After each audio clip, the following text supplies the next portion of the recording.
कहानी ऐसी कि जीवन बदल जाए। ये कहानी है एक राजा और उसके दो नौकर की। राजा ने नौकर की परीक्षा कैसे ली जानते हैं इस कहानी में। एक बार की बात है, एक राजा ने दो नौकरों को काम पर रखा। उनमें से एक बहुत ही ज्यादा सुंदर और दूसरा कह ले कि थोड़ा सा सांवला सा था, बदसूरत जैसा दिखा। राजा ने दोनों नौकरों को बुलाया और उनकी परीक्षा लेनी चाहिए। राजा ने पहले नौकर से कहा, उससे बातचीत करके पता चला, राजा को महसूस हुआ कि यह नौकर बुद्धिमान और मृदुभाषी भी है। राजा ने उसे वापस भेज दिया और फिर दूसरे नौकर को बुलाया। राजा दूसरे नौकर की परीक्षा लेने के लिए उसके रंग रूप को देखकर खुश नहीं था पहले से, लेकिन उसने सोचा तो उसने योग्यता और गुणों को परखने का निर्णय लिया।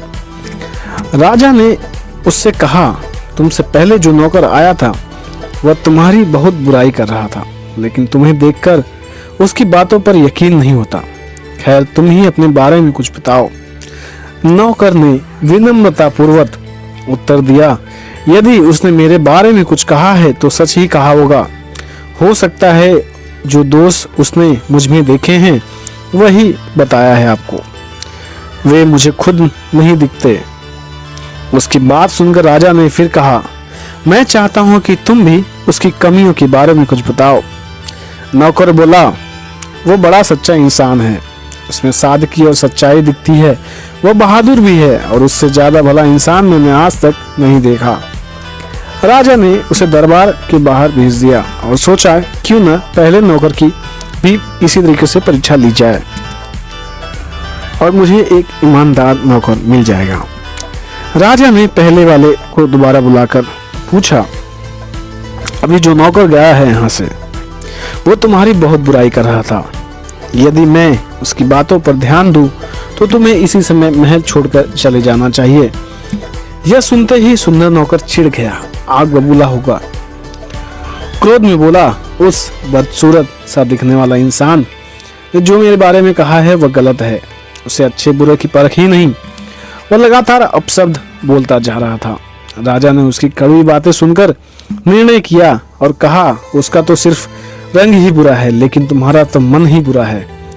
आज से मैं तुम्हें उसका अधीनस्थ, उसके नीचे काम करने वाला नौकर बनाता हूँ और जीवन भर उसके नीचे ही कार्य करना पड़ेगा और तुम इस महल को छोड़कर और कहीं कार्य नहीं कर पाओगे। यह सुनकर वह नौकर समझ गया कि राजा साहब ने परीक्षा ली थी जिसमें वह असफल रहा। उसने अपनी गलती स्वीकारी और उस नौकर से भी माफी मांगी। हालांकि उस नौकर ने तो माफ कर दिया, लेकिन राजा का सजा जो है वो बरकरार रहा। राजा ने दोनों नौकरों की परीक्षा लेकर यह साबित कर दिया, सदैव विनम्र रहना चाहिए, चाहे परिस्थिति कैसी भी हो। यह छोटी सी कहानी हमें सिखाती है, सुंदर और लुभावना रूप होते हुए भी यदि मनुष्य में अवगुण है, उसमें विनम्रता नहीं है, तो उसे सम्मान नहीं मिल सकता। इसके विपरीत यदि रूप साधारण ही हो पर चरित्र श्रेष्ठ हो तो वह मनुष्य सदैव आदर का पात्र होता है।